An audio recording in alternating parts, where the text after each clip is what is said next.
మిత్రులారా, మన ఛానల్ ద్వారా మనం ఎంత బలంగా ప్రశ్నిస్తామో అంతే బలంగా ఒక యాంకర్ గా ప్రశ్నిస్తున్న విద్యను అనేది ప్రశ్నించాలనుకుంటుంది. ఆ విషయం ఏందో తెలుసుకుందాం.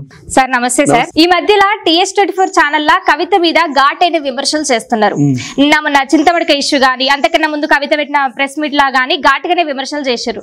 కేసీఆర్ వేలు పట్టుకుని ఉద్యమాల్లోకి వచ్చినా అని కవిత చెప్పుకుంటున్నారు. మీరు ఒక ఉద్యమకారుడు అయ్యుండి ఒక ఉద్యమకారిని అట్లా ఘాటుగా విమర్శలు చేయడం కరెక్టేనా? ఎందుకు విమర్శలు చేస్తున్నారు? కేసీఆర్ వేలు పట్టుకుని ఉద్యమాలకు వచ్చినని కవిత అన్న మాటలే. నేను సూటిగా అడుగుతున్నా కవితని, తెలంగాణ సమాజాన్ని.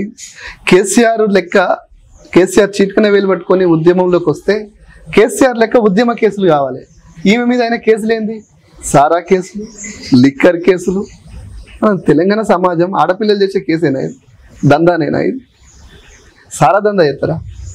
అది మంచిదేనా? పైగా ఈ సారా దందా వల్ల అయ్యా కేసీఆర్ పదవి ఏంది? తెలంగాణ రాజ్యం కూలిపోయింది. ఢిల్లీలో కేజ్రీవాల్ రాజ్యం కూలిపోయింది. పక్కన జగన్మోహన్ రాజ్యం కూలిపోయింది. ఇది ఆడపిల్లలు చేసే పనేనా? ఉద్యమకారాలు కాదా?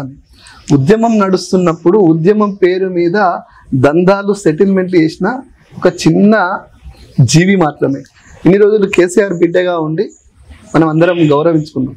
కేసీఆర్ తెలంగాణ ఎవరు ఒప్పుకోకపోయినా ఆయన చంద్రశేఖరుడు లింగం మీద తేలు లెక్క మోపైంది. చెప్పుతో కొడదామంటే లింగం అయిపోయింది, లేదు అంటే తేలు లింగం మీద వాకినట్టు అయిపోయింది. కవిత ఎక్కడ మాట్లాడినా ఉద్యమకారులకు వాళ్ళ ఒంట్ల మీద తేళ్ళు జల్లులు వాడినట్టే ఉంటుంది.